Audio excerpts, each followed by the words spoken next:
Good evening, ladies and gentlemen, and welcome to the Municipality of Monroeville's regular council meeting. Today is Tuesday, April 8th, 2014, approximately 7 p.m. If we'd all kindly rise for the Lord's Prayer, followed by the Pledge of Allegiance. Our Father, who art in heaven, hallowed be thy name. Thy kingdom come, thy will be done, on earth as it is in heaven. Give us this day our daily bread, and forgive us our trespasses, as we forgive those who trespass against us. Lead us not into temptation, but deliver us from evil. For thine is the kingdom, and the power, and the glory, forever. Amen. I pledge allegiance to the flag of the United States of America, and to the republic for which it stands, one nation, under God, indivisible, with liberty and justice for all. Is that better, Sharon? Yes. Thank you. Roll call. Mayor Cinco. Here. Mrs. Gatos. Here. Dr. Griesbach. Here. Mr. Harvey. Here. Mr. Johns. Here. Mr. Cleary. Here. Mr. Duncan. Here. Mr. Wilson. Here. Mr. Little. Here. Mr. Dice. Here. Mr. Hugus. Here. Mr. Sedlak. Here. Ladies and gentlemen, I'm going to vary off a little bit of the agenda, as I was supposed to do this last Thursday, and I'm going to talk a little bit about the HIPAA issue that has finally been submitted to us by HHS. And hopefully, this will settle a lot of the issues. Some of the issues I will bring up, you've already heard, but there's some other things that you have not. So, Joe, if you'll show that clip for me, please. Woodhull. Actually, I read both articles, the article that was in the Post-Gazette and the one that was in the Times Express, and it did appear to me that Mr. Dice was kind of taking this rather lightly. And I know that you stated that there was one violation, but one violation is one too many, because I guess... I didn't say there was a violation. If there is a isolated incident, whatever And it was. And I don't want to interrupt you, I get your time, but what I saw didn't amount to a HIPAA violation to me. Okay. And I appreciate you taking that step and getting special counsel. Okay, ladies and gentlemen, I wanted you to review that because that goes back to all April of 2013. And before I get into the cost of the HIPAA allegations, I would like to officially thank Fire Chief Harold Katofsky, Councilman and Fire Chief Ron Harvey, who worked with their legal counsel and was able to obtain the final HIPAA report, which is for your review and yours to keep. And I do have copies, and if you would, Mr. Little, put that out. And I'm also going to put out copies of my issues that I'm going to bring forward, so you are certainly welcome to take them. I'll wait till Mr. Little gets back up here.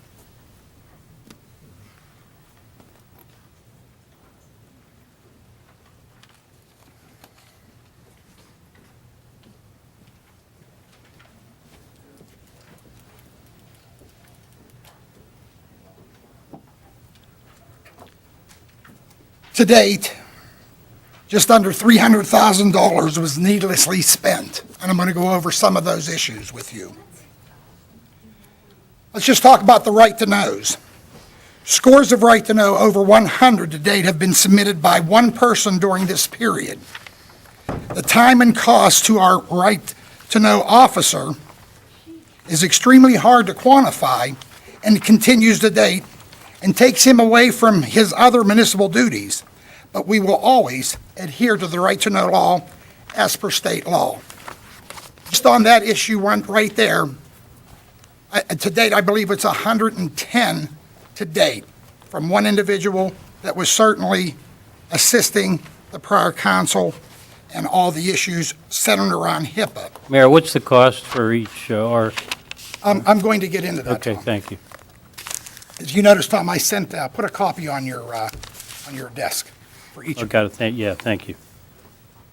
Now, last Thursday, apparently there was a resident came up I didn't see and the tried to price. make a statement that this had to do with a privacy issue. If you recall, it was certainly centered just solely around the HIPAA, which would cover the privacy issue. And if, again, you now have a copy of the HHS report, which certainly clears the municipality. Since we're not a covered entity, our police department's not a covered entity, but obviously our ambulance folks, or EMTs, our paramedics, they certainly are, and they found no violations there as well. Legal costs due to the right to know appeals, once again, is hard to quantify, but according to our law firm, the cost was tens of thousands of dollars due to appeals, because that one person didn't like the answer that they couldn't get and thought that they should have that, whatever information it was, basically cost tens of thousands of dollars in time and in manpower. Let's move on a little bit. The Dickey McCamey Law Firm. That was $52,165.23. The John Daly Report, $14,578. Silka's severance pay. You all may have heard some of this before. $62,000. Doug Cole's arbitration cost, $3,100.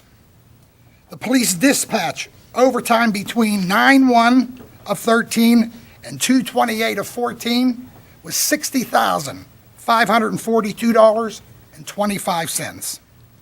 Overtime for our acting chief, $1,504.56. And to the former unqualified manager's raise in her salary, her retirement's going to be raised substantially, but that's yet to be determined. The known cost, as on those figures I just gave you there, is about $193,890. Again, on the other two issues, it's hard to quantify the actual cost. That doesn't even count that there's litigation going on. That's not been resolved yet. So, and all this was for naught. If you recall, Mr. Dice said all the way back in April, there is no violation. But yet, we proceeded on. Hopefully, this does resolve some of the issues in your mind. I promised all of you, all of last year, that I would release this report. It is certainly there for your review. This council has a lot of work to do. We have to clean up our reputation. We have to clean up the way even our own residents feel about this government. There's a lot of things that we are correcting them. I'm going to make that perfectly clear as well. You have a good council up here, doesn't mean we always agree, but they are all working on your behalf. So hopefully I've settled some of those issues for you. I wish we did not have the litigation that we have going on, but it is what it is. And the sad reality, it's going to cost you and I as taxpayers more money. And again, it goes back to what I said earlier. This whole fiasco of last year under this HIPAA was a needless waste of money, time, manpower, and considering all, you know what, don't even consider us up here, because we chose to sit in these seats. You know who I felt the worst for? You, our residents. Because I'm sure when you traveled around Allegheny County, as I did, there were snickers. What the hell's going on in Monroeville? People, what's going on now, Mayor? You're the #1 show on TV. That's embarrassing. And I assure you, I will work with these 7 council members, this administration. We will clean Monroeville and get us back to the business of you, our people, our residents, our businesses. With that, I'll open it up to public comment on proposed agenda items only. Mr. Little, if you would grab the, see if there's anybody that signed in. We'll go over on the list of the folks that signed in first, and then we'll open it up to anybody else that would like to address council.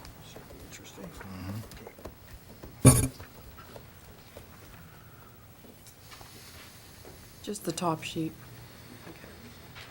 Anybody else on that sheet?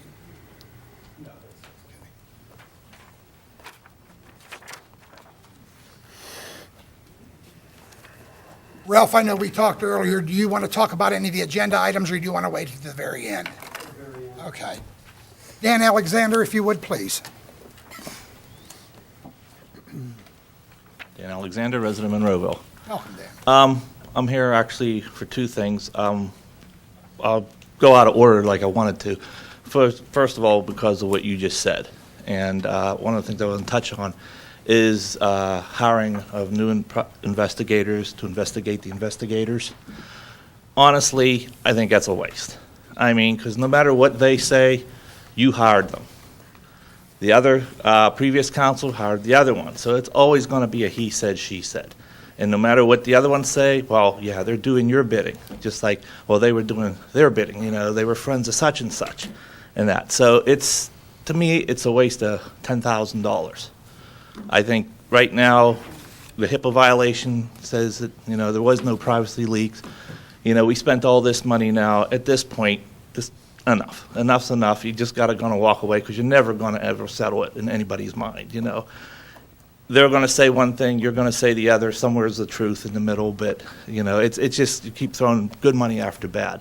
So at this point, I think it should just be done and settled and over with. Let's move on. We've got a lot of other issues. And trust me, I went to my first Recreation and Parks meeting, and we know a good place to spend an extra $10,000 right there. So, I mean, if you want to funnel it that way. Good point, Dan. So also, in regards to the, I just lost the thing, the, oh, shoot, help me out here. The moving from 5 to 3. Oh, on the zoning hearing. Zoning, thank you. I could do a lot. Anyhow, on the zoning thing, I think you should still keep it at 5. Okay, there's a lot of talk, not just among the regular crowd that always talks, but about people saying they're worried about, you know, you got 3 people, then, you know, you're losing some of your checks and balances. If one person gets sick, then it's just getting decided by 2 people, and that's it. I understand the cost cutting, the $3,600. I understand too that it's not personal, like some people are trying to say. The cost cutting issue, saving $3,600. Believe me, I'm all for that. I think it's a great idea. But instead of just cutting 2 positions at $150 a piece, okay, keep the 5 positions, knock them down to $50. I mean, it's a volunteer position. I understand you got to keep people on the zoning board, so you got to give them a little bit of an incentive to do it. $50, I mean, half the time they're not even, don't have to show up anyhow. So $50 a month for that would be fine. That would save you $500, and instead of $3,600, you're saving $6,000. And you're still keeping your 5 people, so it's a win-win for everybody. So just something to think about before you guys vote tonight. So Thank you, Dan. There was nobody else on the list. Obviously, Ralph will get to you afterwards. Anybody else like, please?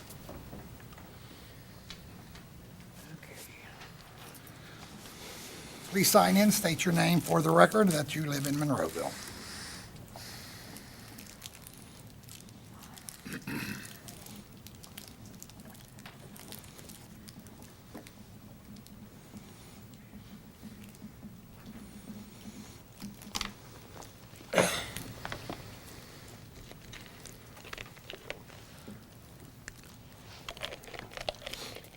Good evening. My name is John Yakum.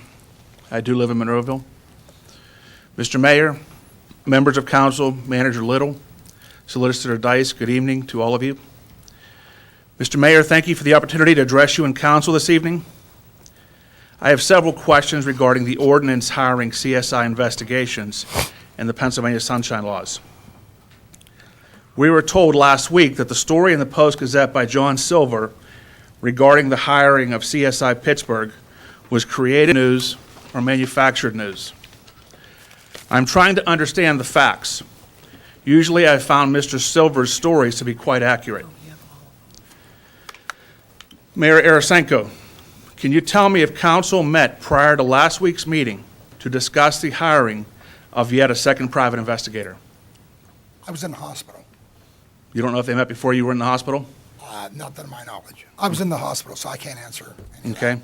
Mr. Mayor, last week, Councilwoman Gatos said, "We spend a lot of time discussing, debating all issues prior to making decisions. It is not necessary to sit here and argue amongst ourselves in front of you, the residents." Mr. Mayor, you and the 4 new council members ran on a new kind of council, an openness, more transparency. Do you think having closed-door meetings where serious issues are discussed and debated is in the spirit of an open and transparent government? That was directed to you, Mr. Mayor. Continue. Mr. Mayor, can you or Manager Little tell me if any employees have been ordered to cooperate with CSI Pittsburgh prior to the voting on tonight's ordinance?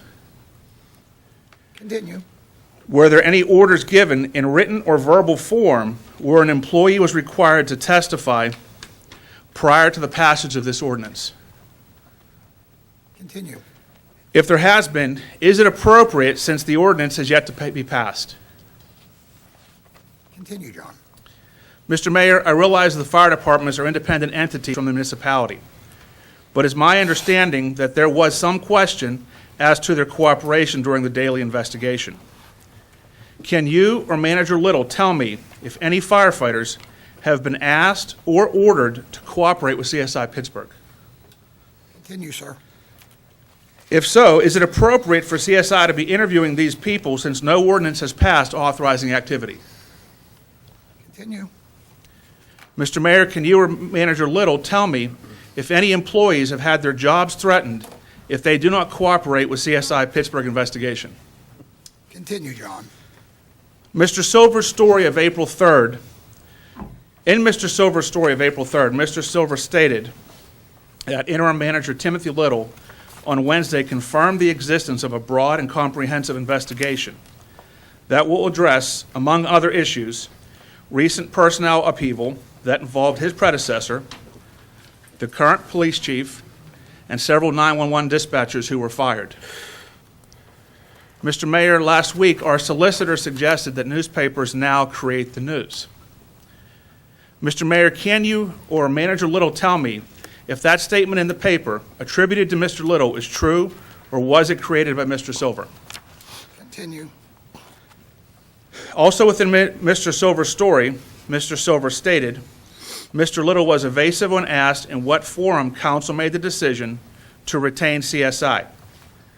Despite the fact that the firm has been working for several weeks, Mr. Little said the actual ratification of its hiring will occur Tuesday at a council meeting. Mr. Mayor, could you or Manager Little tell me if the portion of the paragraph referring to the new investigator that states has been working for several weeks is a true or created statement? Continue, John. Again, within Mr. Silver's story, he writes, Councilwoman Linda Gaeta said the hiring decision was made in an executive session. This would have been prior to last week's executive session. Mr. Mayor, could you or Councilwoman Gaeta tell me if this statement is true or created? Continue, John. Mr. Mayor, can you or Manager Little tell me if the municipality has done work with CSI? Continue, John.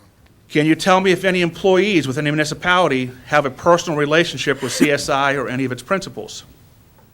Continue. Mr. Mayor, there are several lawsuits involving Monroeville as a defendant or Monroeville's former elected officials and employees as defendants, which the municipality or the municipality's insurance company could be forced to defend or litigate and possibly pay out. How does the CSI investigation affect those lawsuits? Continue, John. Will any of the plaintiffs have access to the investigation? Continue, John. Does the municipality's insurance company know that this investigation has commenced without an ordinance having been passed? Continue. And one final question, Mr. Mayor. Mr. Mayor, will results of this investigation be made public? Continue, John. That's all I had. Thank you. Thank you. Mr. Dice? May I make a comment? The appropriate time is in your report. Once again, I'll leave it open to any residents sitting here. This is your time to address council, if you would, please. How are you, sir? Good, you? Good. Feeling Please better? sign in? Oh, yeah. Good. Thank you.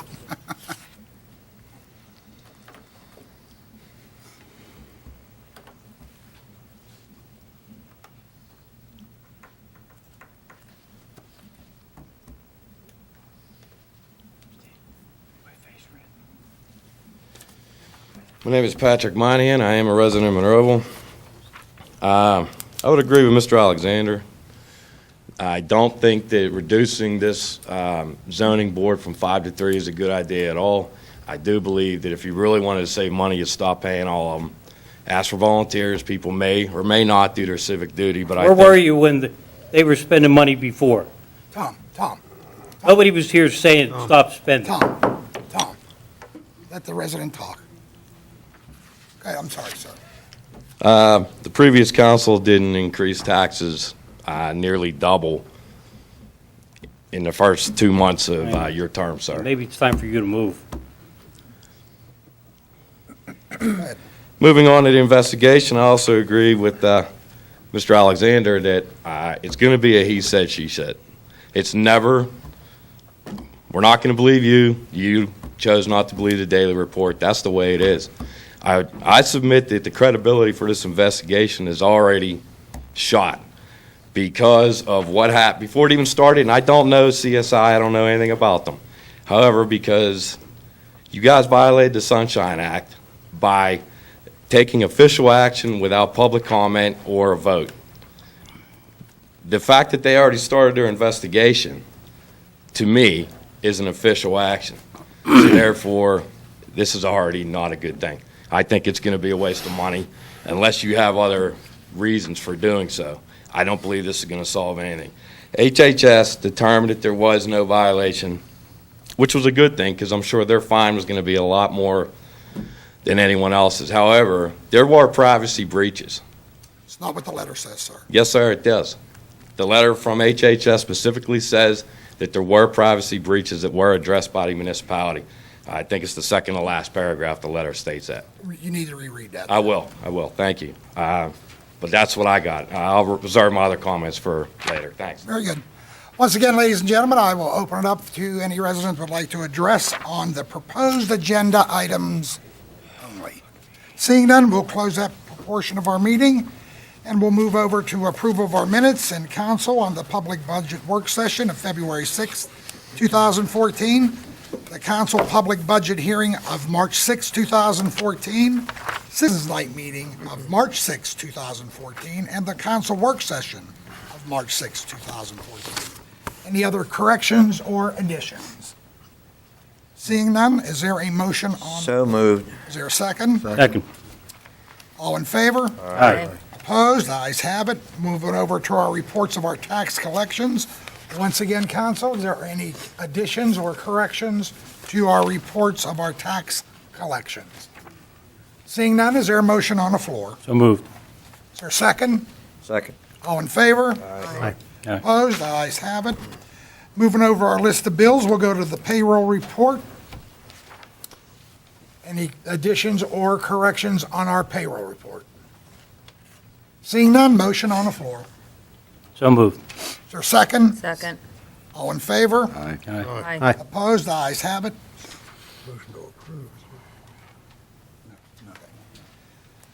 On our list of bills, we'll move over. We'll start off with you, Linda, if you would, please. Nothing. I have nothing. Dr. Griesbach? No questions, Mayor. Ron? Nothing. Jim? Nothing, sir. Paul? No questions, Mayor. Steve? No questions. No And questions. motion on the floor. Motion to approve. Second. All in favor? Aye. Opposed? The ayes have it, and there were no budget transfers. We'll move over to our vacancies on our boards, commissions, and authorities. So, council, any nominations or appointments? Seeing none, we'll move over to our bids and proposals. So, Mr. Little, if you would. Okay, the item number one under the bids and proposal is for a traffic signal near Value City Chuck E. Cheese. So we need a motion to approve the traffic signal for Route 22 and Value City Chuck E. Cheese Traffic Signal Project 14-01TS to Traffic Systems and Services of 4125 Campbell's Run Road, Crafton, PA, for the amount of $229,550.85. Motion on the floor. Motion to approve. Second. Questions or comments?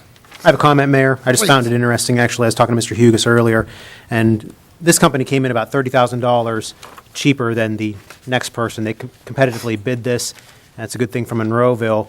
And what I also found interesting, Paul, maybe you could explain it better as far as how we get to see them along the whole way as far as... Yeah, absolutely. What happens, especially with traffic signals, once the contractor signs the contract, he has to submit all the material list to us. So we have to approve everything, every component that goes into the signal.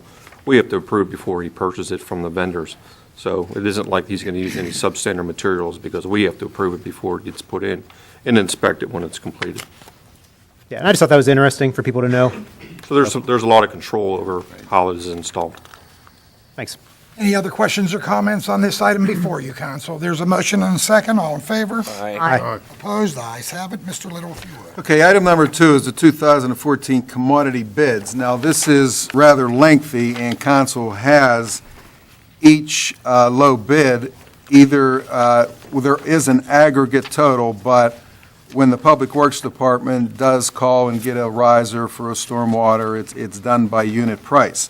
Now, I think it would be very, very time-consuming to go through each one, so council has each one in the 2014 commodity bid summary in front of them, and I think you should pass a motion. You've had since Thursday to look at it. Staff has gone through it, and so if we could just have one motion to approve all of the commodity bids on the summary sheet. Let's go this route. Is there a motion on the floor? There is, so moved. Is there a second? Second. Questions or comments on any of these items before you? I know you've had time to review them. I would assume you probably addressed some of that on Thursday, so. Seeing none, all in favor? Aye. Opposed? The ayes have it. And we'll go over to the new business and, Okay, Might be the appropriate time to talk about it.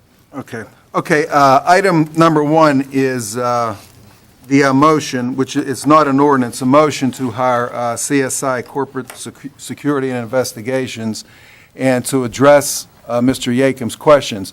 What I'll do is I'll address the administrative part, the legislative part the mayor can address, and the legal part the solicitor can address. First of all, as far as an administration, it is totally my responsibility, John, to have things on the agenda and to have them approved in an appropriate time. It's not council's responsibility, it's not Bruce Dice's responsibility, it's my responsibility to this council. Now, let me walk the public through exactly the events, okay? Now, what happened was council did meet in executive session 2 times to discuss this issue and to make not a decision. Decision is the wrong word because, as we all know, a decision cannot be made in an executive session. All right, they discussed it and they decided to move ahead with it. And they gave me the responsibility to move ahead with it with CSI. Now, I got a proposal. I don't want to call it an agreement, and I'll let Mr. Dice say whether or not it's an agreement. It's a proposal from CSI. What I was doing right around the time of the March meeting was I was looking and talking with CSI about the scope of services for this project. Now, what days I was exactly talking about the scope of services with CSI, I can't honestly say. Now, should this have been put on the March agenda for approval? Probably. Probably it should have, and it wasn't. But I do not believe that this is a violation of the Sunshine Law. Now, was everything done like you should do it? Maybe not, but it's going to be ratified tonight, which means there's no violation of the Sunshine Law. Now, I told Mr. Bellissimo from CSI to move ahead with the project. Okay, now, he started his investigation right around the time of the meeting in March. And what day specifically, I don't know. All right, so that's the events that occurred, and there's nothing wrong with ratifying a project.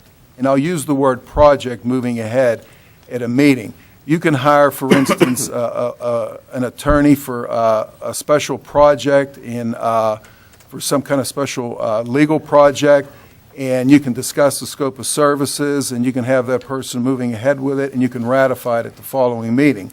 Now, would you ideally like to ratify it to pass it at the meeting after you discuss it? Yeah, but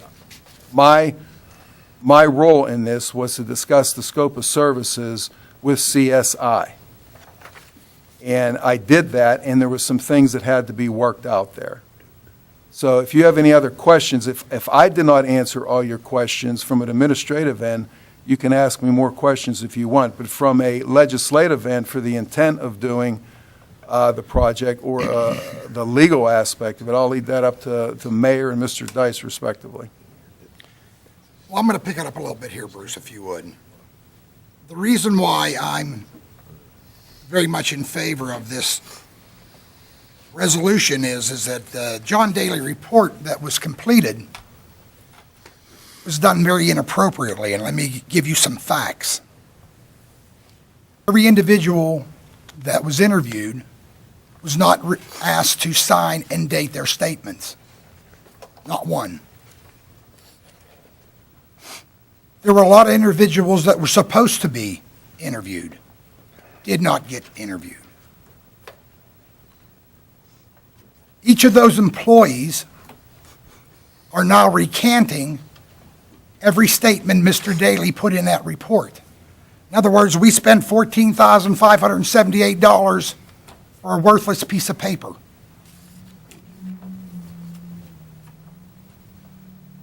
Does this have far-reaching effect on what CSI is going to do? It certainly could, and it should. You have to remember the lives that were destroyed almost. 3 down at dispatch, Chief Cole, their families, every resident in Monroeville, every business in Monroeville. So do I feel that it's appropriate? You better believe I do. Do I want to spend any more taxpayer money on any of this foolishness? No.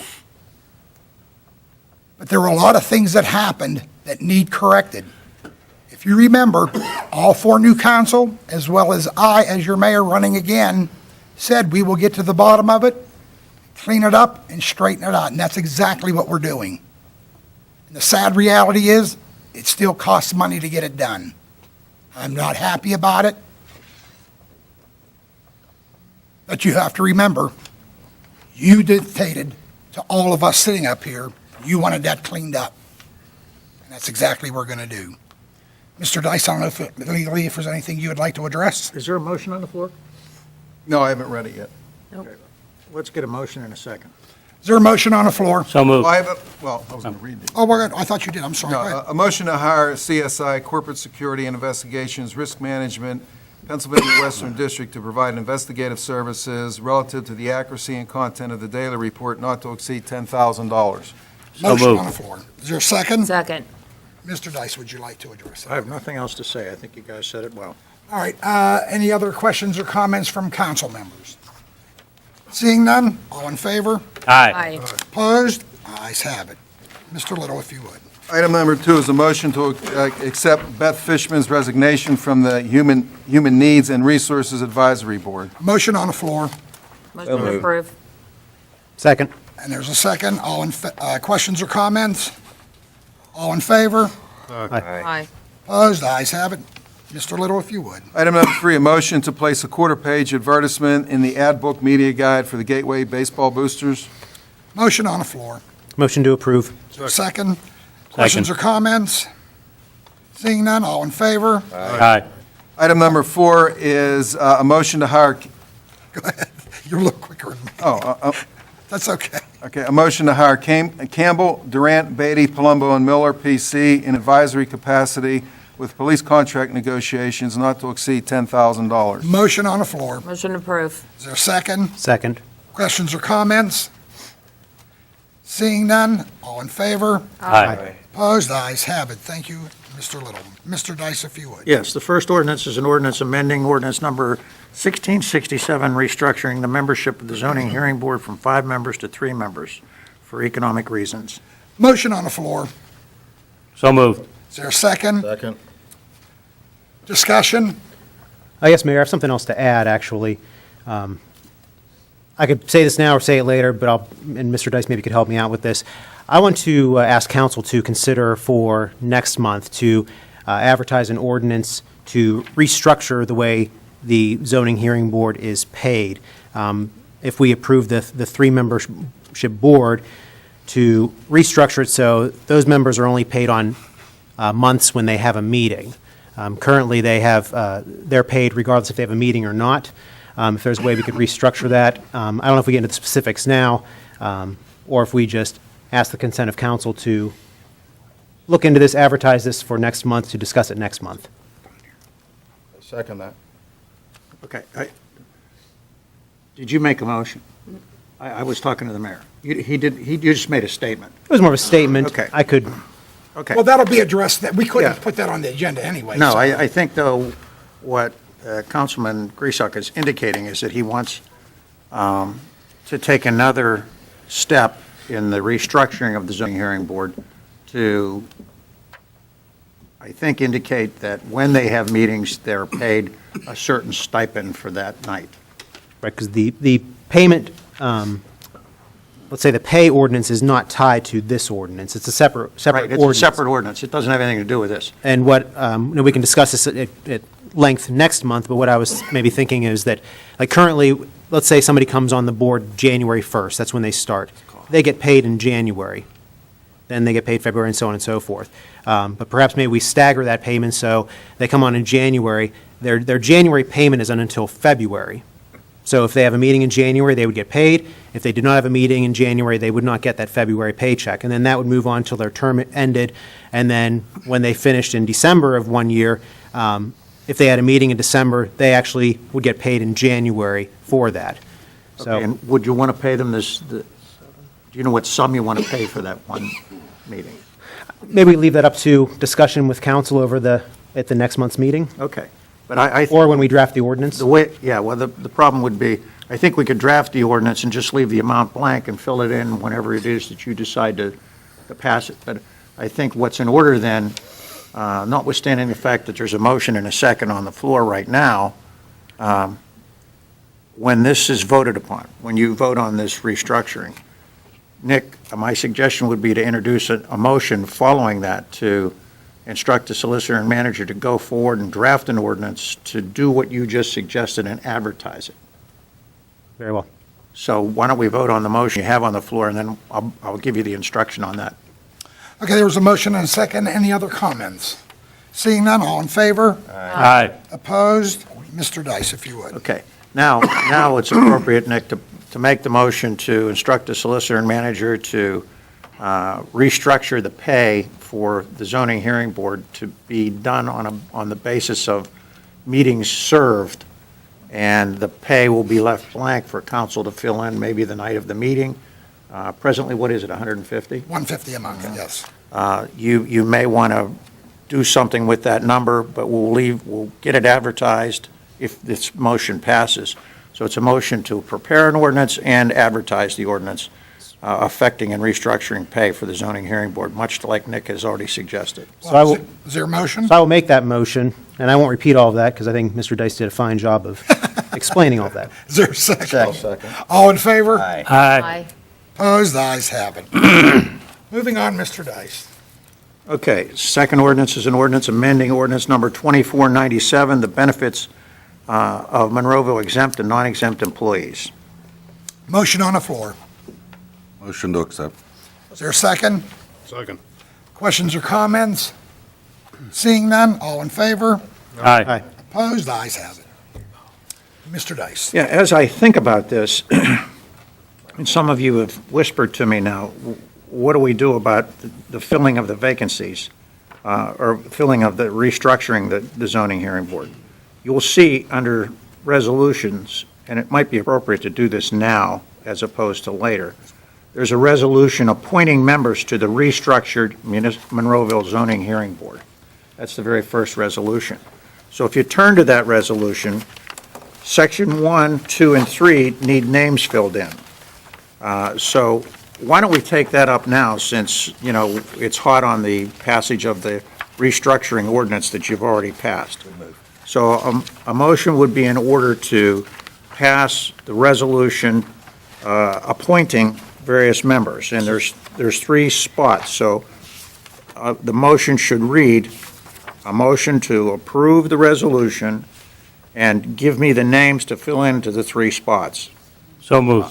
I'd like to give a name if that's possible. Okay, go Well, we ahead. have a motion, but let's get a second. Second. All in favor of approving the resolution? Aye. Aye. Okay, All right. please. Now you need to fill the 3 spots. Well, I'd like to appoint Robert Bell for the 3-year term. Okay, is there a second? Second. All in favor? Aye. I'd also have one, Mayor. Please. I would like to appoint Richard Tieran from the 4th Ward for the 1-year term ending December 31st, 2014. Is there a second? Second. All in favor? Aye. One more, council. I'd like to appoint Bob Stevenson from Cottage Lane in the 3rd Ward. Second. All in favor? Aye. Opposed? Ayes have it. Now, am I right, Mr. Little? We received letters from these individuals, is that Correct. Yes. Okay. And just for the listening audience and those sitting here, as each of the terms come due, the 1-year, the 2-year, the 3-year, council at that time will have to reappoint for 5-year, No, 3 years. 3-year term, I'm sorry, 3-year terms. Thank you for that. So next year, Mr. Tiernan, who serves the balance of this year, his appointment will be up come January 1st, 2015.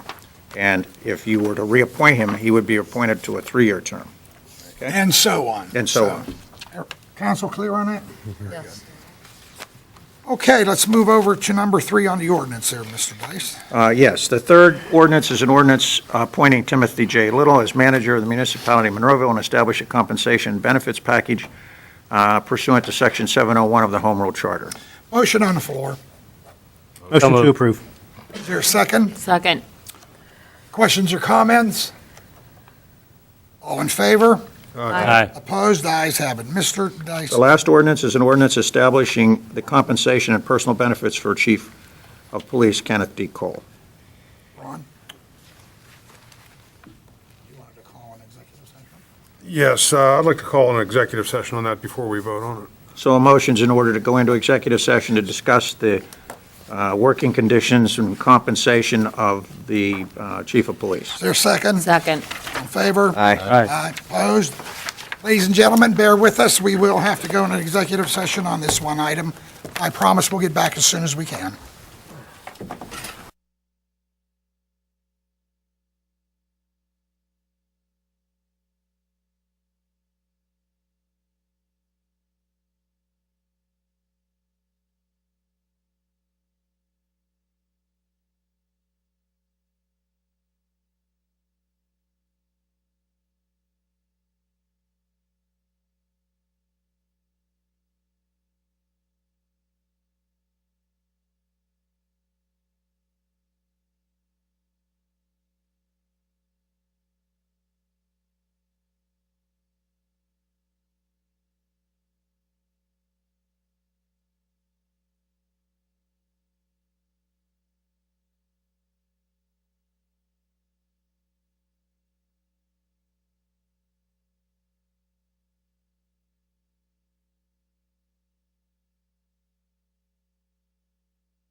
And we're back in session. Is there a motion to come out of an executive session? So moved. Is there a second? Second. All in favor? Aye. And did you, Yes. and you did read it, and I do not recall. Sharon, did we have a motion and a second on that? Okay, there's a motion and a second on the ordinance. There's a motion due. Motion due, rather, I'm sorry. On number 4, that's the ordinance establishing compensation and personal benefits for the chief. Is there a motion? Motion to approve. Is there a second? Second. Questions and comments? Seeing none, all in favor? Aye. Opposed? Ayes have Aye. it. Ron? 6-1? Aye. I don't know what to say. All right. 7-0. Okay. And now we're going to move down to the Second resolution. second resolution on C. Mr. Little, if you would. Okay, see, number 2, we have already passed, council has already passed resolution, item number 1. Item 2 and 3 are the distribution of funds for the Independence festivities and also the Memorial Day Parade. And we have a resolution of the municipality of Monroeville, Allegheny County, distribution of grant funds for the Monroeville Independence festivities, which is for the July 4th parade and fireworks, and that amount is for $20,000. And we do get $10,000 from the Conventions Visitors Bureau, so, and they give that to us. And so it's $20,000 in total, but the municipality puts in $10,000. Motion.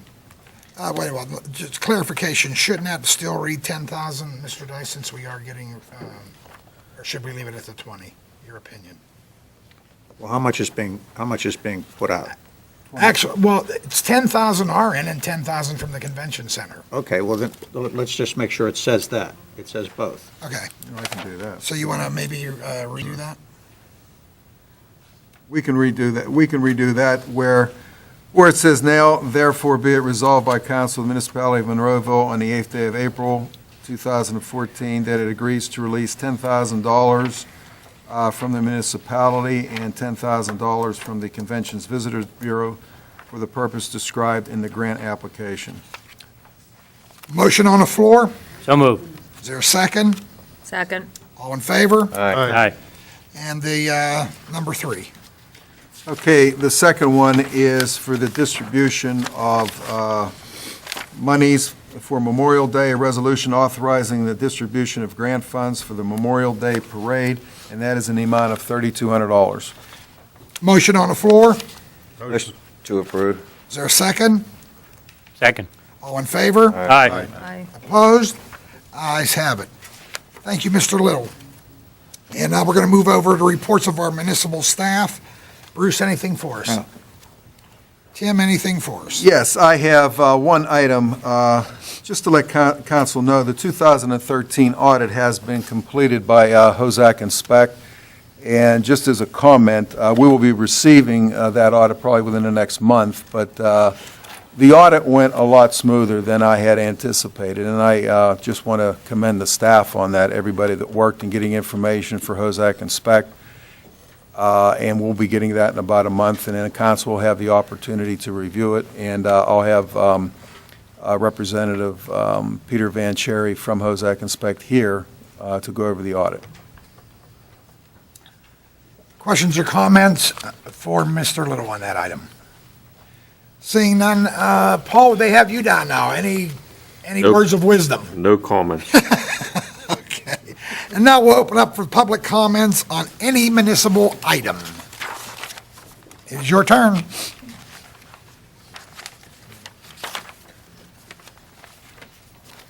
Once again, please sign in and state your... time? Yes, please.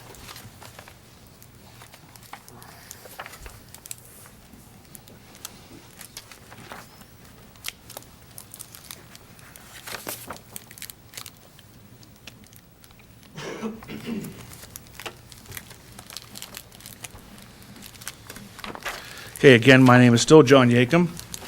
And, Mr. Mayor, again, I want to thank you for letting me speak and addressing council this evening, members of council, Mr.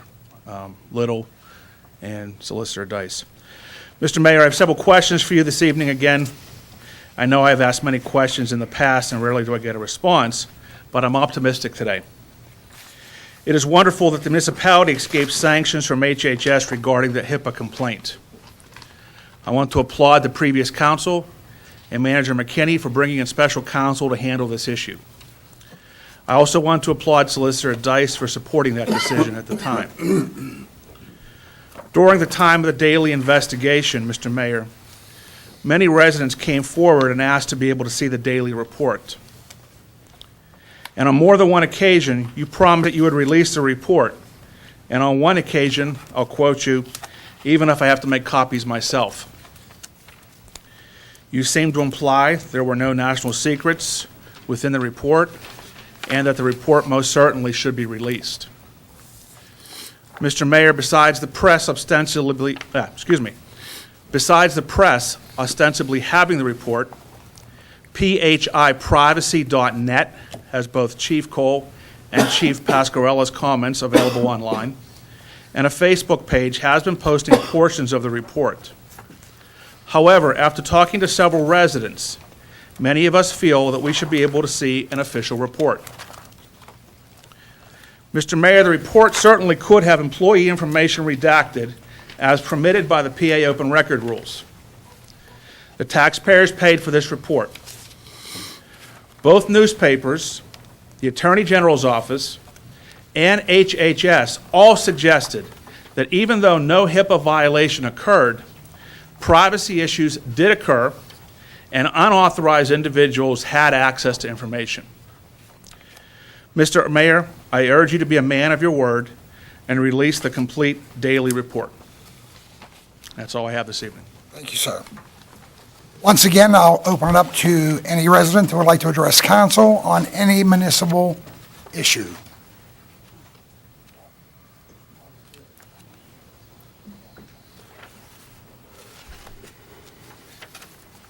Please state your name and sign in, and that you live in Monroeville.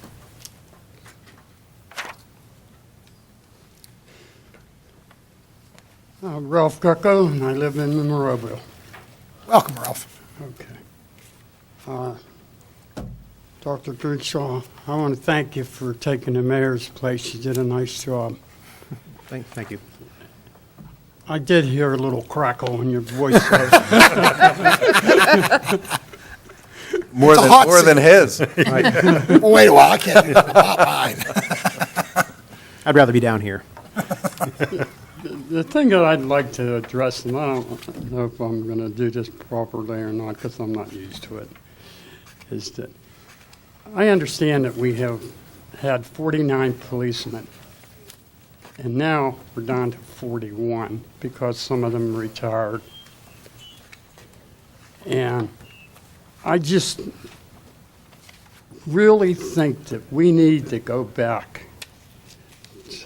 to the 49 policemen to help curb some of the drug problems and everything that we have going on. And it's not that this area has any bigger problems than anywhere else. It's just that if you don't have the policemen out there being able to watch after some of this stuff, they can't do the job. I think I'll allow Mr. Little to respond after you're done. I think you'll like what the news is going to be on that issue. I'm really pleased that Doug Cole's back because the man has done a fine job. And in another sense, here we go, and we want to spend all this money for the library and increase everybody's taxes for somewhere between $130 to $150 per house. I just wonder if wouldn't this money be better served in the police department so that we can have the best protection that we can? Because I don't see how they can do it if they're short that many people. Maybe I'm wrong. But I just equate the police department with the library, and I say to myself, well, what's more important? If the drug dealers know that they're actively pursuing them in this area, they're going to stay away from it. And what do we have? We have one detective right now? Yes, but that's, again, I'll allow Mr. Little to respond to that after your report. Okay. And we also have to remember that every time a policeman goes into court, he's not on duty. Am I correct? That's correct. That is correct. So that makes you even more short. And believe me, the police are doing the best job they possibly can right now. They're quick. You call them, they're there. You know, you have to live in a place that doesn't have that to realize how it stops crime from going on when you have a good police department. We got a good one, Ralph. Yeah. But you also have to have enough manpower. Like I said, we'll have some news and we'll make some announcements on it, since you brought this up. And as far as council goes, I get a little tired of hearing people coming up here and end up making lawsuits and everything else, so it costs us so much more money. It's so nice to see a council that's not arguing about every little thing. If they want to go in the back room and discuss it, that's fine. I don't see anything wrong with that. At least get it ironed out to the point that they are somewhat on an agreement. There's nobody up here that can't say no or yes. That's a fact. I guess that's about all I want to say, but I really appreciate the council that we have now. And Mr. Little and Mr. Dice, and Joe Sedlak and Paul Hugus. And I really like Tom. Thank you. Thank you. Thank you. Once again, ladies and I gentlemen. have $10 for you, Rob. You want me to address his questions? Well, that's your report. Well, Well, Oh, okay, I'm okay. going to allow Public's you, done. yeah, when public's done. Richard? It says, "Don't touch the microphone." Can I bring it down so that I Sure. can enunciate? Thank you. I think it's the front end. Okay. I was here about 5 or 6 months ago. Well, who are you, sir? Oh, I'm sorry. Rich LaPiccolo, Monroeville. I was here about, 5, 6, 7 months ago, under the auspices of the previous council, bringing up an issue that annoys me every day, and that's Monroeville Boulevard. From Young's Corner to Pierce's Corner, it's not only a mess, it's an increasingly hazardous mess. It was said last year that there was money in the Allegheny County budget for paving one and only one road, which I really found fantastic. And when I say fantastic, I don't mean as in great, as in a fantasy. And that Monroeville Boulevard was not that road. Also along with that is Stroshine. It's like a little roller coaster ride turning left onto Stroshine toward Route 22 as you go down with the bank on the left and the Miracle Mile on the right. It's a real nuisance. I also noticed some new paint, brand new paint, maybe within the past month, arrows, directional arrows, and it looked to me like a silk purse on a pig's ear. I also noticed other new paint, but as I slowed down, I realized that it wasn't new paint. It was paint from the previous paving that was now exposed because the allegedly new paving from Steen years ago was disappearing. So I think you folks really need to look at that. I know it's an Allegheny County road. We don't maintain it. We may drop the plow for safety reasons when it's snowy, but we really need to get the county to look at that and not just say there is only one pot of money for paving one road in all of Allegheny County in 2014. Now, whether we need to liaison with Councilman Martoni or County Executive Fitzgerald, whatever needs to be done, we need attention on that road. The other thing is, I mean, that's the most important thing is safety, but also, God, it looks like hell. Anybody riding through this town who is not from Monroeville is going to look at that and say, What am I driving on? We talk about bringing new businesses in, new businesses like new roads, or at least roads that are well-maintained. So I would ask you to seriously look at that again, now that you're all on board. I assure you, Richard, I have been chasing Connie Fitzgerald on that issue, and he promises me that now that the weather's breaking, I'm not sure that they're going to repair but they said they will do what they can Okay. to make it safer. Well, at least a start. And as long as I'm up here, I want to address one other issue. It is your time, Richard. Let me first say that I'm pleased that it is you eight up here as opposed to the previous constituency of this body. I look for improvements. I think I've seen some already. And I share with you your umbrage over certain appointments, lame duck midnight hour appointments to various boards, commissions, authorities that were made during the twilight of the previous council. And it kind of seems that you may have taken some action tonight to improve that situation. However, you also know me as a person being a stickler for a process. And maybe I have this wrong. Maybe you collectively, the solicitor, will correct me and show me that my impression is not right. But you passed a resolution tonight which appointed 3 members, new members of the Zoning Hearing Board. This was predicated on your restructuring of the Zoning Hearing Board. Well, the way I look at things is if you newly appoint 3 people, okay, and you didn't continue, my sense is you didn't continue their membership. You reappointed them. There must have been vacancies to be filled, and those vacancies ostensibly were created by the reformation or reconstitution of the Zoning Hearing Board from 5 to 3 people. Now, in my experience with the Old Water Authority over 20 years ago, and my more immediate experience, and some of you will remember this, with the creation of the Finance Authority 2 years ago, the night that that authority was created, this body, as it was constituted then, was going to appoint the 5 members. But I came up and I objected and I said, you can't do that. By virtue of the creation of the Finance Authority, you have created vacancies. And the Home Rule Charter is very specific about the process for filling vacancies once created. So my question is this: how can you justify appointing 3 people to the reconstituted Zoning Hearing Board without the advertising period for new members for vacancies? Mr. Dice, would you like to address that, please? I thought we were going to let the public comment. And then Okay.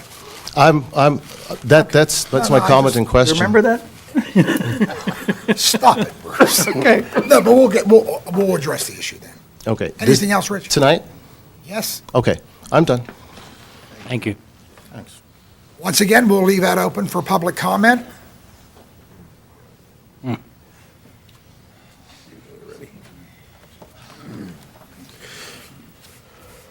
I need to sign back in? Yes, please. Rich, you did sign in, right? Yes, it Okay.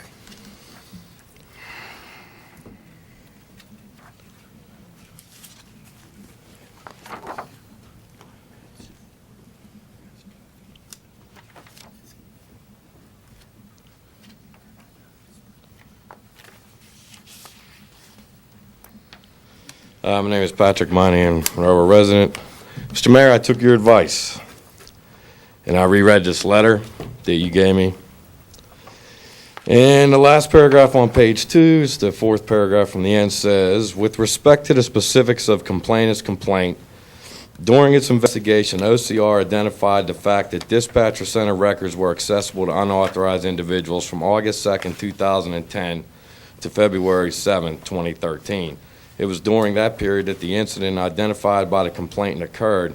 OCR also learned that the municipality failed to properly maintain the database of persons identified as first responders to receive dispatch center information during that period. However, the municipality terminated such access by unauthorized persons February 7th, 2013. That was done by Lynette McKinney and Stephen Pascarella. So there were violations of privacy breaches. They might not have constituted a HIPAA violation, but there were breaches. And the Attorney General also fined them. Mr. Harvey stated last Thursday that there was no investigation. There was, in fact, an audit. And they also called that an investigation, Mr. Harvey, and they determined, they audited the 911, automated 911 system, and they determined that there were breaches. They were satisfied with what the municipality did at the time and decided not to issue any fines, or whatever they call it. So there were 2 agencies that have determined that there were privacy breaches. I want to get that out of the way. Was it a HIPAA violation? I have a response, No. go ahead. Okay. Not right now, Ron. No, I want to clear something up. I left last week early.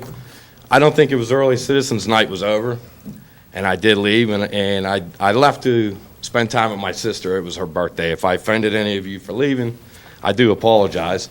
That wasn't my intention, but Citizens Night was over, and nobody responded to me. There is precedent for that, so I left. I did watch your comments on TV at my dad's house.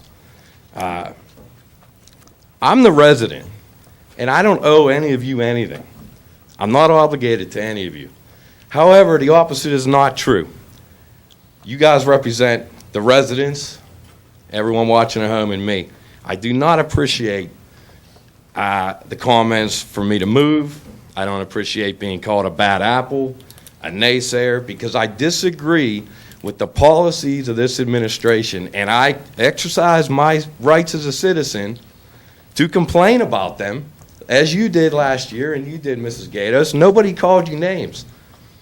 And I didn't agree with what you were doing, but I respected you for coming up and exercising your rights.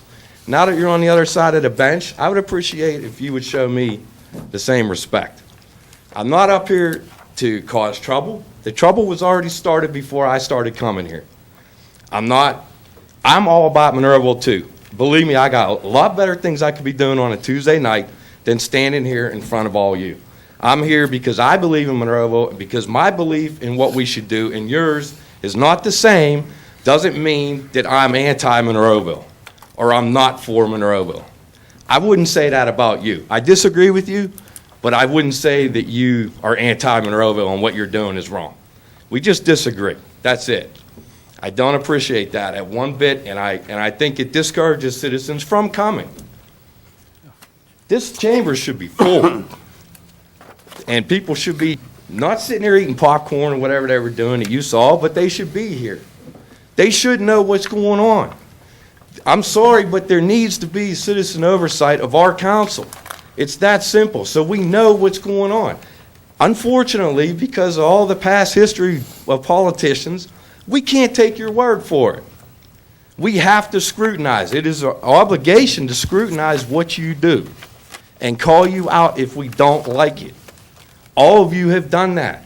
Now I'm doing it. And I don't have anything personal against, and I don't know any of you. But I will scrutinize if I don't believe in what you're doing. It's that simple. I will call you out, and I will keep coming, and I am not moving. Thank you, sir. Once again, ladies and gentlemen, I will open it up to comments from anybody in the audience on any municipal item.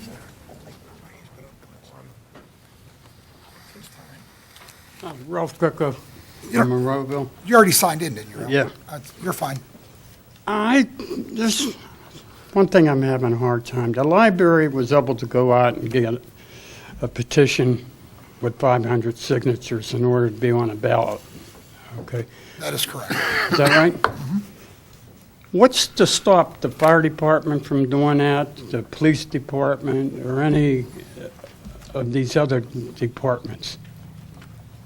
The fire department certainly would have a right, their volunteer fire departments, if they all decided to do that, they can certainly do that. Police department's a little bit different, but, that would be a councilmatic action on the police department. I'm just concerned that this is going to mushroom. Well, there's only certain items under the Borough Code and also the Home Rule Charter that you can solicit counsel and petition for a referendum of that type, and the police department is not one of them. Now, the fire department under the Borough Code, you can certainly do that with a fire department, a library. You can even have a capital tax under the Borough Code, and usually the Borough Code would I mean, if there was something that wasn't mentioned in a home rule charter, and it's in the borough code, I would imagine, that they could do it. But the police department, no. Because this library is going to end up receiving maybe $1.5 million, somewhere around in there. The referendum is for $1 million. Which amounts to how much in dollars? About 2.3 million, thereabouts. Which they don't even have to be accountable for, right? They can spend that money any way they want. Is that a question or a statement? That's a question. My opinion on that, if that referendum is successful, they are answerable to the voters. Okay. And just like Mr. Mannheim, I don't know if I'm pronouncing your last name correctly, you can go to a library board and you can scrutinize them on that $1 million. Okay. But they don't really have to be accountable to the borough, how they spend this money. That $1 million, it just goes on the tax is a $1 million for the library, and we collect it, but it goes to them. It has to, legally. And we would have no say as a council how that's spent. That would be, Right. and I think Mr. Little made it very clear. So there's that no the oversight residents on could- it. And it's somewhat similar, but not as similar as the autonomy that an authority, like our municipal authority has. I mean, it's not the same, but they definitely would have more autonomy, but not like an authority. An authority can incur debt. The library, they can't float bonds and incur debt. It's not that I'm against the library or anything. I'm really not. But this is a tremendous amount of money, and there's some people in the Monroeville area are really having a hard time making ends meet. And Well, Ralph, if this will help you out, this is what, and we've said it here in the past, that it'll be on the referendum in May. You as voters have the right to support it or reject it. Well, And it's just that basic. what the public should know, there's a very low turnout normally on the next election.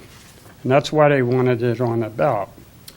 I can't answer for any motives, but I can just tell you, it's on the agenda, and again, I think it's been stated very clearly, both by the library folks as well as the council here, that you as residents I'm certainly going to have that urge right. the residents to go out and vote no for it, because the people involved with the library are going to get as many people as they can out, because it's going to be a low turnout. That's the democratic system. Okay. I just want the residents to know, you better get out there and vote, Thank you, Ralph. okay? And you said you'd address some of the other things I asked. Yeah, we're going to address some of those, sure. Thank you. Once again, ladies and gentlemen, I will open it up. Dan Alexander, resident. Real quick, to kind of clarify things here for everybody. Once this library thing obviously is going to be voted on and that, if it passes, is there anything council can do about it? Okay. There's nothing, council has no say whatsoever in any of this. Okay, then. It's you, the then- residents. Then I suggest, instead of people coming up here and speaking to you guys, and maybe with the possibility of just getting on TV, instead of speaking to you guys, they go address it with the library board, or they contact Bob Heiss, the one who's trying to organize getting a thing together to combat this and that, and basically just talk to as many people as possible that, like Ralph suggested, just go out and knock on doors and that. Because coming up here, it's great, but council can't do anything about it. That's It's not a fact. Well, council matter. just to clarify one thing, going to the library board right now, until the referendum is voted, I mean, that's not going to stop. True, yeah, what's that's going 2 on. point now. Now you got to hit the voters. Now it's up Now to you you, got to the hit the voters. voters, correct. And that's just, And that's what needs to be done. Yes. Instead of knock on doors, put signs in your yard, whatever you need to do to bring this issue to people who don't watch this on TV and stuff. So Would you like to hear how it's going to read on the ballot? I did how they wanted it or how it's going to No, read? how it's going to be.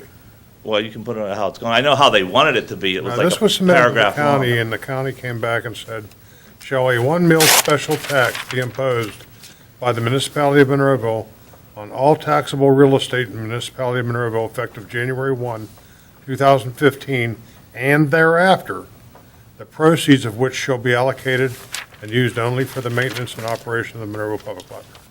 That's going to be the question on that. Yeah, and what scares me is nobody wants to go against the library, so like, oh, yeah, okay, without thinking what that means. And I think people need to go out and let people know, hey, this is how much it's going to cost you in addition to the tax increase we just had, and, you know, any future, you're going to get this also. Just so you know, Dan, there's two groups out there working, one to support it, one not. Exactly. And that's just, you know, and And again, instead of, that's, well, my point was, instead of coming up here and constantly talking to you guys about which you guys cannot do anything about it, go contact those groups and it's get it's up involved to that you, way. the voters. Yeah. Okay. Hey, anybody else like to address council? Seeing none, we'll close that portion of the meeting, and we'll move over to our reports of officials. And Linda, we'll start off with you. Okay, I wasn't going to say anything about this, but Mr. Moynihan, you brought up a point, and you said that I had called you a bad apple, and that was not at all the case. Here's my typed report that I brought to my meeting to discuss, and I can show it to you personally right now. I appreciate feedback. I was someone sitting out there. I think it's a great thing that we have, the availability. I look forward to having people. I wish this place was filled. I appreciate your comments, your thoughts, what you have to say. I would never call anybody in this borough a name, a bad apple, as far as, I would never direct it at you at all. I think if you would relook at it, I did not mean that to you. I'm just saying in general, people were upset that there's 7-0 votes. Well, there's a lot of people that are very happy about it. When I said bad apple, it's just somebody trying to make problems because it can be done. It was not directed at you, and if you took it that way, I personally apologize to you. Thank you, I accept that. Okay. The only thing I really was going to talk about tonight, this is kind of a, I happened to find a golden retriever in my neighborhood today, wandering around. She was a little bit older. She didn't have a collar. She didn't have anything on her. So if anyone has lost her, it's out in the Ramsey area. Please call me, 412-973-1194. She is being taken care of right now. So if you lost your puppy, please call. But no, she's being taken care of, so don't worry. And lastly, I just want to say Happy Easter, Passover to everybody. Please enjoy it with your families, enjoy your time together, and that's all I have for tonight. Thank you, Linda. Doc? Yes. Just briefly, I will address Mr. Moynihan's final comments. I do agree with what he's saying. No resident should be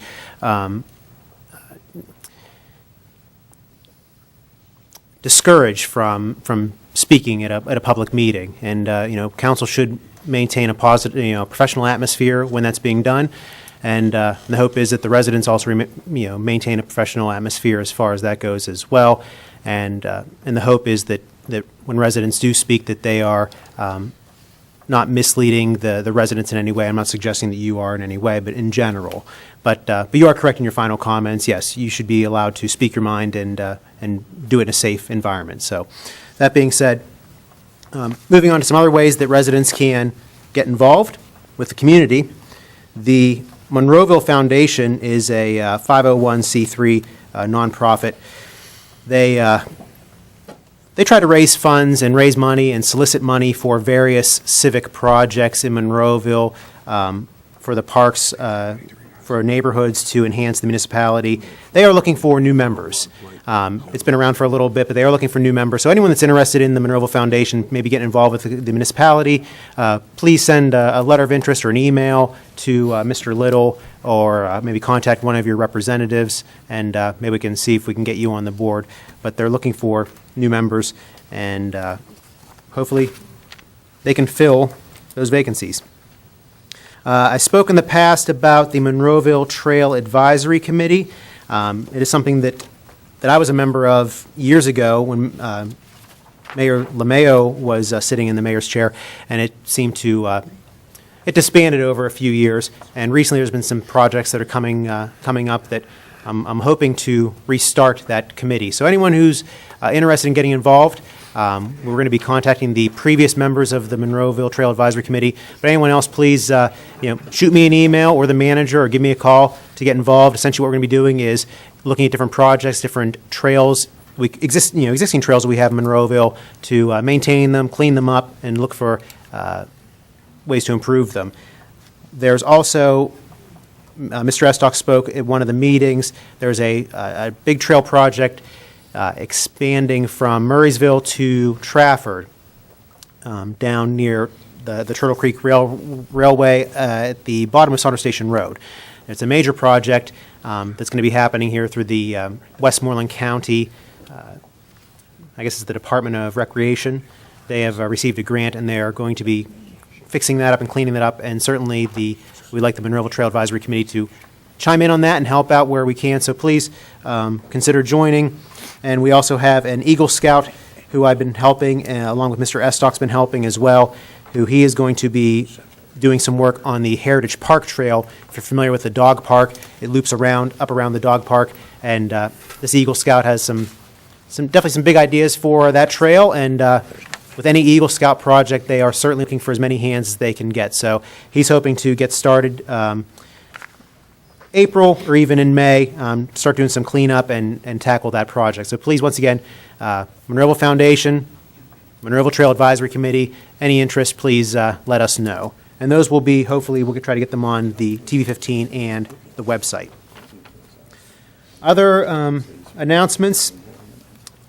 The 19th Annual Jack Sedlak Memorial Cleanup Day is Saturday, April 26th from 9 a.m. to 11 a.m. And then there is a picnic afterwards, a lot of great prizes. You can join as a team or an individual and clean up your neighborhood or a park or a street. And I believe registration has been closed, but I'll get in trouble and say you can still register. So call the rec department, 412-856-1006, or certainly just call the main line and get transferred to the Recreation Department, and please join in. It's a great day out, and it really helps the community. And along with that is Shredded Day. Happens the same time, Saturday, April 26th, from 9 a.m. to noon at the Monroeville Community Park. That is sponsored by Shred It and Trib Total Media. You just bring up to 75 pounds of any documents to be shredded, and you just pull up, and there's volunteers that'll pull it out of your trunk. It's a great service. It's free, and they will be accepting donations as well, but it's a great service. So that is Shred It Day and Cleanup Day, Saturday, April 26th, 2014. Moving on, Monroeville Recreation Department, the Bel Air Pool will be opening soon. Early bird rates are in effect until April 30th, so if you're thinking about joining Bel Air Pool, now's the time to do it. But please support the pool. They're hoping to have a nice warm summer, and after this winter, I'm sure everybody is hoping for a nice warm summer. Amen to that.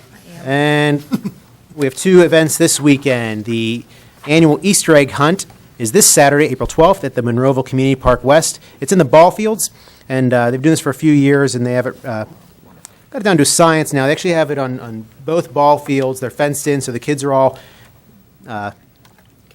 contained, cattled, however you want to say it. But they're broken up into age groups, which is good. So 2 to 5-year-olds are in one area, and parents can go in with their 2 and 5-year-olds. And then 6 to 10-year-olds are in another field, and they are to run on their own. Remember to bring your Easter basket. They have treats, snacks, and there will be a special appearance by the Easter Bunny as well. There's no registration, no pre-registration necessary. We're hoping for a good day, but please just show up, Monroeville Community Park. That is this Saturday, April 12th. Activities start at 10 a.m. Very important. And lastly, the annual Doggy Easter egg hunt. Same day, Saturday, April 12th. This happens at Heritage Park, at the dog park, the fenced-in dog park. The event starts at 2 p.m. There actually is a costume contest, which starts at 2:30, so that is for the animals, not for the humans. But you could wear a costume, I guess. But costume contest, 2:30, and then they have an Easter egg hunt for the dogs only. And actually, that's on the flyer, so they must have had a problem before. It says, sorry, Easter egg hunt is only open to dogs. So at any rate, registration is required. Pre-registration, please. The rec department, 412-856-1006. And it's always a fun event. The Easter Bunny will be there as well. And I think this year, I believe Mr. Little is judging the costumes for the dogs. I believe we have him signed up for that. Finally, a very happy Passover and a very happy Easter to those who celebrate. And that's all I have for this evening. Mayor? Thank you, sir. Ron? Yes, there was some things that happened over the past couple of meetings, some comments that are made that I'm hoping to get cleared up a little bit to the residents. And, you know, the budget was, and the tax increase was obviously the news of the year, and I don't believe this council was left with any other choice, given that they had to come up with an answer in 2 months. I just wanted to, just a couple of the things off the list of bills, I just wanted to give the residents an idea what it cost us. Last month, just fuel for $50,000. Engineering in Ramsey Road, trying to get that problem straightened, $20,000. An unexpected repair to one of the ladder trucks, $9,000. Dumping at the landfill, $8,000. Advertising in the newspaper, $6,000. Insurance, not counting health care, $76,000. What I read you was just $169,000, and that's just 1 month. And none of this stuff that I know of can be scraped, or, you know, maybe the fuel a little bit, but, and it goes on and on. And we don't have a say over the prices of 3/4 of this stuff. And so I just wanted to send that stuff out there. Residents also seem to be upset with benefits and of the employees, and yes, I was one. I'm retired from there, but that's not the way why I see it this way. But the police, fire, EMS, public works, parks, building inspectors, code enforcement, as soon as the budget, they all love those services, but as soon as the budget goes up, they want the employees, the very ones that they were up here complimenting about the snow removal, to give up their pay or benefits, or even lay them off. I just wanted to remind the residents that these people have worked here, most of them, a very long time, and everything that they have in their current contract, they probably negotiated for. Some of the things they probably even gave other items up for. But we keep picking apart their contracts, and now that money's tight, who cares? Take their benefits or lay them off. I don't always see it that way. Every time in the past, many of you don't know, that the employees were asked to give something up in a budget crisis situation, they helped. I know, I was here. I attended those meetings. This problem is not their fault. It wasn't caused by them, and now everybody's expecting them to fix it. I think you're wrong in thinking that way, and the last administration did it. I do agree that there's some adjustments that there has to be made in health care and contract benefits, but I just want you to know that 99% of the employees were not the cause of this problem.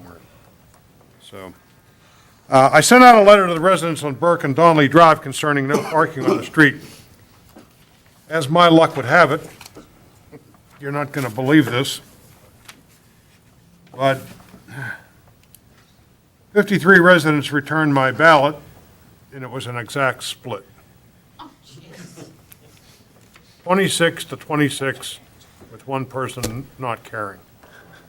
It's going to stay like it is for now, unposted, until we figure out another result, because that didn't work out.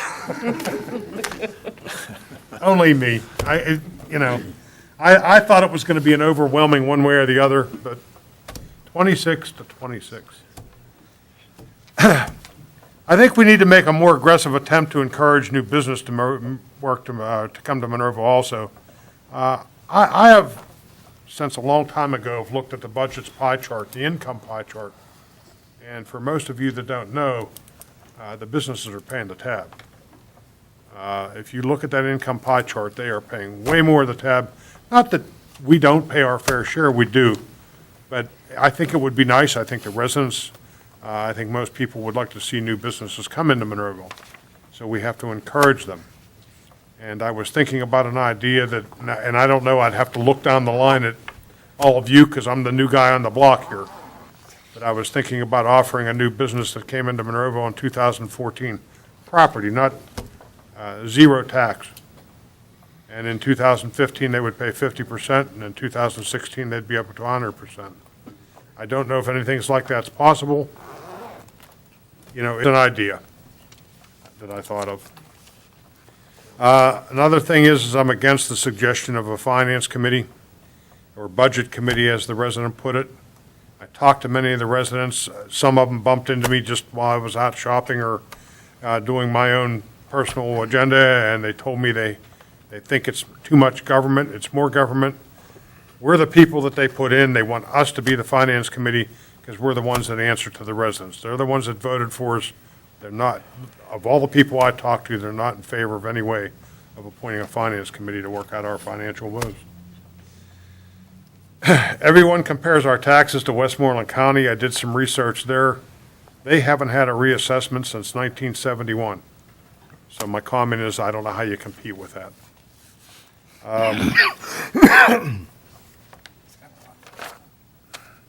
Last but not least, the Attorney General's letter is wrong.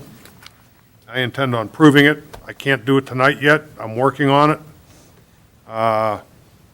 Finally, the accusations that the dispatchers were terminated and had the rights to NCIC and clean the state computer removed by the prior chief, thus paving their way to be fired, was wrong. There is support from the state police on its way. I was involved in that investigation because they interviewed me. They called us all in at the end. I will let Doug Cole present that letter when it comes, but I can assure you that was a positive outcome, and the residents certainly need to hear more of that. Another note, I would like to congratulate the officers who served their last shift and retired, which was Sergeant Robert McConnell, Anthony Scalise, Joe Kusha, and Ron Plate. Congratulations to you. I know what you went through. You deserve a good retirement. I hope you have a safe one and a happy one. On the comment that was just recently made here, the fire department's never, ever refused to cooperate with the investigation. I have notes and minutes that our attorney came up to that very podium and offered our assistance. The only thing I ever posted in my fire hall, which a very prominent website posted, was a notice saying to my members, if they are asked to be interviewed, they are to see me first. Why did I put that up? Because the attorney advised me to put it up. So I did. People took pictures of it, put it on the website, and there's no refusal whatsoever. Matter of fact, that investigative firm never asked any of the fire chiefs or myself to be interviewed, ever. They never asked. And it'd be different if they had asked and I'd have refused, but that's not what occurred. They never asked. We were waiting for them, but they didn't. Sorry, guys. We had a meeting recently with Mark Schufo, Adam Finley from Waste Management, Rich Smith, I think it is, from Waste Management, Paul Hugus, Jamie Story, Doug Cole, Bob Smith from the FBI, myself, Tim Little, and Alan Zeal, I think is his name, engineer for Waste Management. And we have federal money to build them a new building at the training site, and that project is moving, I guess. Paul smiles at me because there's different there's different scenarios, and the new head agent in charge is not due here for 3 weeks, so we have to. This agent that was here is kind of like the second in command. He is going to take all the information we provided him back there. We are indeed holding FBI money to build this structure, so we're waiting until he gets here to. Location is an issue at the training academy. Last but not least. You already said that. Did I say that once? Sorry. 2 or 3 times. You're doing good, Ron, you're doing good. You know, we talk about this privacy issue that was supposedly breached down in the radio room. I don't know how many of you, I don't personally go on this Government Watch Facebook channel, but somebody finally had some information off it and copied it and sent it to me, and it upset me a little bit. Most of it I ignore. This one I couldn't. They had copies of the resident in Monroeville of his citations that he received from the police department. Now, if you want to talk about privacy, his date of birth is on there, his operator's number's on there, his name, his address, the charges. It was ridiculous.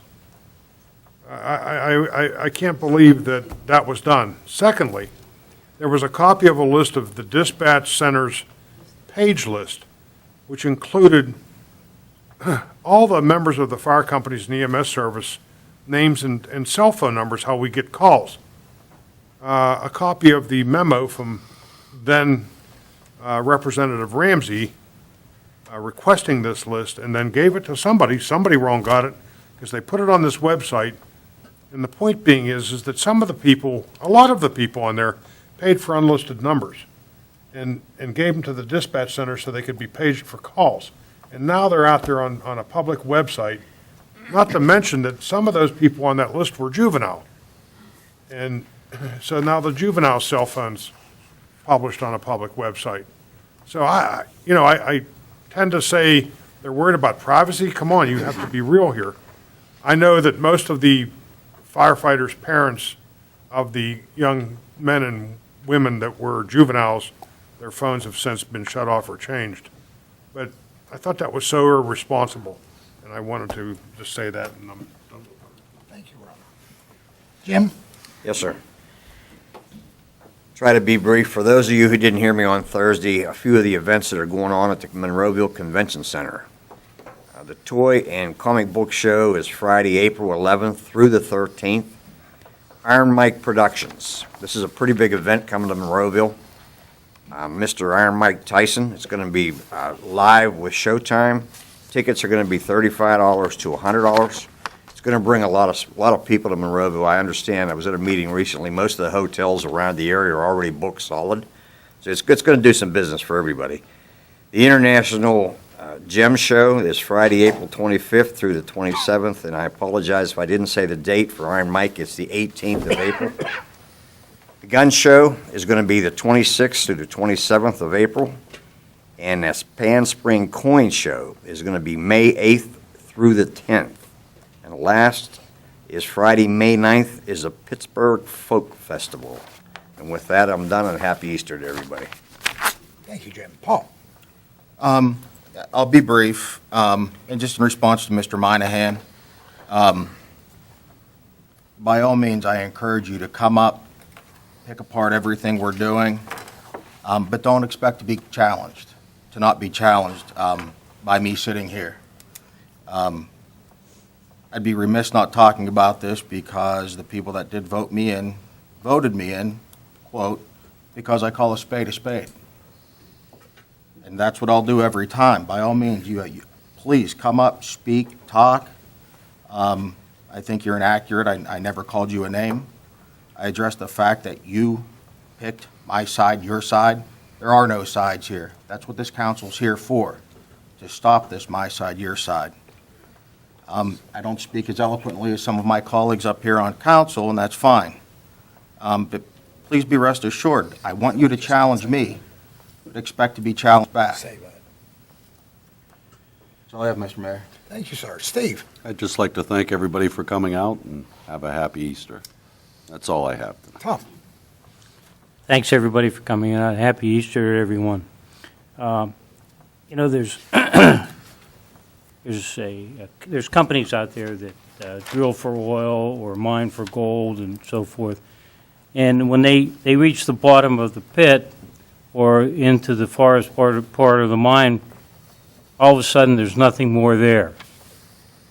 So my point is that once you reach the bottom of that pit and there's nothing there, it's time to move on to something else. And I'm basically tired of hearing the same issues come up that are half-truths, and they're not accurate at all. And I encourage everybody to speak. Come up with something positive. I'm tired of listening to all this negative information. You're just trying to make the municipality look bad. We don't need that. We need to have the municipality look like a positive place to live, work, and play. Now for a commercial break. Go ahead, Tom. A sure sign that summer is on its way. Garden City Pool's annual spaghetti dinner, Saturday, May 3rd, 2004, from 4:30 to 7:30. Garden City Fire Hall, 600 Garden City Drive. $8 with kids 8 and under. Oh, I'm sorry, $8. With kids 8 and under, only $4. Includes pasta, salad, bread, drink, and dessert. Takeout is available.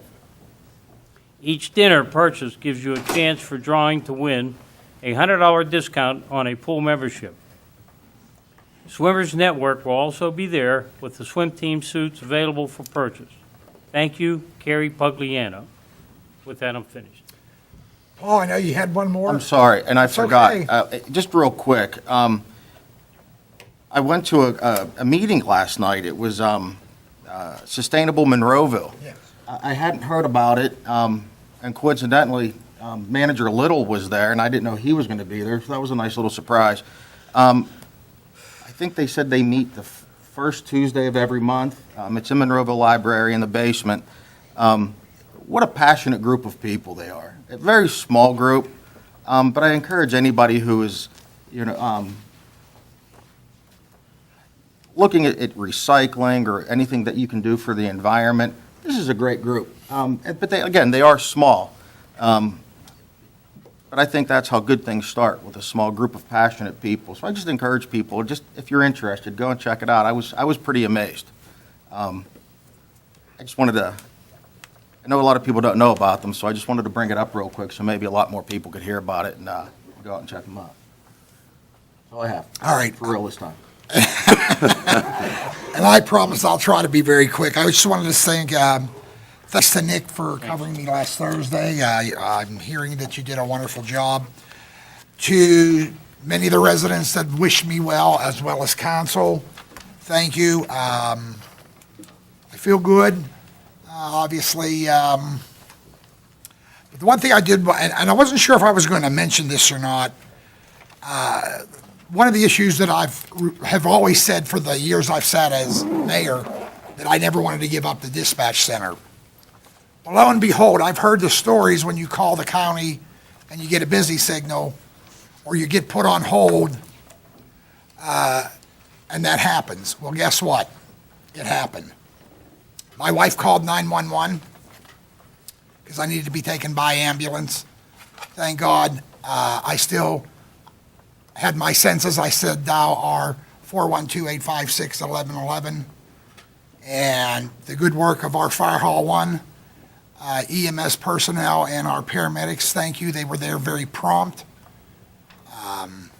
Chad, you were certainly one of them. I thank you for what you did and all your crew. So that just reinforces to this mayor, as long as I sit here, I will fight for that dispatch center. I don't believe anybody on this current council wants it to move it on.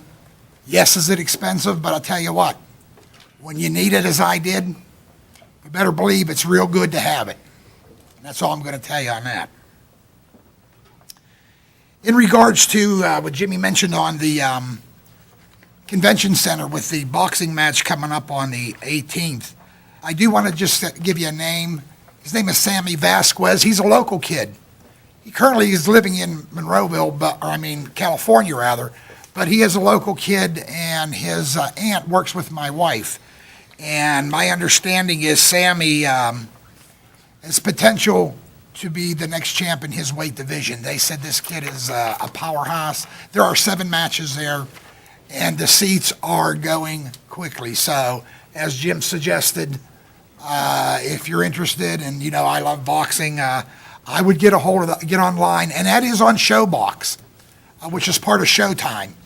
And just for good news for us, they put us on their website, and there was over 6 million hits just talking about Monroeville and these fights coming up. And they also put some nice comments online as well, how nice Monroeville, as well as myself as mayor and members of council, have been dealing and treating with them. So kudos to everybody up here. Kudos to our convention center. Couple more items. I just do want to say Happy Easter and Passover to all our residents. In regards to the Attorney General report, Mr. Little has been trying to get in contact with him. We are requesting a meeting. To date, I don't believe they have responded. I, as the mayor, will send a letter myself on top of his. In regards to the one issue brought up by the one resident on the one aspect where he ran about the complainant's complaint, if you recall, from that entire time, from August 7th all the way up until whenever former Chief Pascarella retired, he was the one in charge and the only one that could put names on or remove names out of that system. And with that, let me make sure I got everything. Oh, and I better say this too, thank you to my wife for putting up with all my foolishness at the hospital as well, so. And we'll leave it at that, and I'll see, no, Mr. Dice and Mr. Little both have an issue that they would like to bring up. Mr. Dice, we'll go Yes. to you first. First, you heard Mr. LaPiccolo indicate that he believed that there was a process for making appointments to vacancies. And I'm going to exercise a little judicial discretion here and indicate to you that you passed a resolution and filled in the 3 names. I think you filled the 3 names in prematurely to this extent. There is a process in the Home Rule Charter that's described under 1804. That doesn't mean he's always right. It just means he just happens to be right. Well, Rich always thinks he's right, don't you, Rich? I'm saying he's right more than 50%, but not much more. There is a process that Mr. Little has given to me, and I should have known about it. It's Section 1804, which sets forth vacancies. Vacancies to boards and commissions shall be subject to publication in the newspaper, advertisement 25 days prior to, and et cetera. There's a process. So I'm going to suggest to you that it's my opinion that from a process standpoint, the appointments that you made, the 3 individuals, are void because there is a process that you have to follow. And I would instruct Mr. Little, unless council decides otherwise, to follow the process under 1804 to fill those 3 vacancies in the proper fashion. Whether those 3 individuals the next time around get the appointments or not, I don't know.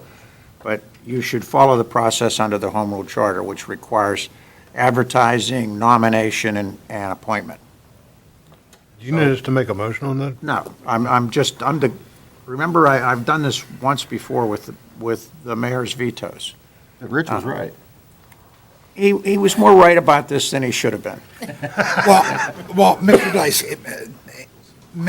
two things I have. Since those appointments were non-void, could they not still nominate them this evening? No, it says you have. Because you have to advertise It first. says you have to advertise. And then the second thing is, Now, well, I just want so to you get that know, clear. Just so you know, nowhere else in the Commonwealth of Pennsylvania do you have to go through this torturous process except in Monroeville because of the Home Rule Charter. Nowhere. You know, if this was some other community, you would just fill the vacancy. But in Monroeville, you've got to go through a nomination and an appointment. And that's what it says, and that's what we should do. So my suggestion is that you begin the process through your manager. He can go ahead and advertise. And I don't think he needs a motion to do that. Just do it, Tim. And we'll follow the process to its end where there's ultimately appointments made to those 3. But then, since there are agendas in the April, we should also They- have they the should be manager. postponed. Should be postponed. Right. That is correct, okay. Anything else, Mr. Dice? I was going to suggest one thing, since we do have a May 7th zoning hearing board meeting, that the advertisement goes into the paper. You mean and- advertisement? Advertisement goes into the paper, and that's up to council. If council wanted to schedule a special meeting at like 4 o'clock in the afternoon, or just to appoint, or 6 o'clock. There's 2 steps. It's nomination and then The 25 more nomination and days. appointment, okay. All right, the nomination. So then, the people that are for the May 7th zoning hearing board, that's saying that's going to have to be postponed. Right. That is correct. Okay. And then, anything else on that, Mr. Dice? That's plenty. Okay. Mr. Little, do you answer as? Yeah, Mr. Greco's question about public safety. First of all, public safety is number 1. Without public safety, you have nothing. Without safety, you have nothing.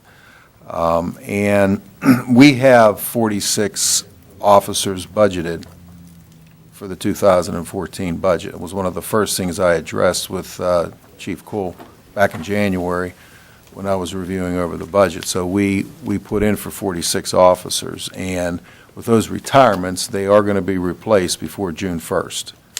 Okay, so we already have gone through the civil service testing, and those officers will be replaced by June 1st. And there's a total of 5, Ralph, that'll be hired. Okay? We're not going to get back up to the 49. No, That was not budgeted for this year. no. We'll be back With to that- 46, though. correct? Yes, Right. we're back to 46, yes. With that, motion to adjourn? Motion to adjourn. Is there a second? Second. All in favor? Aye. Thank you, and good night, ladies and gentlemen.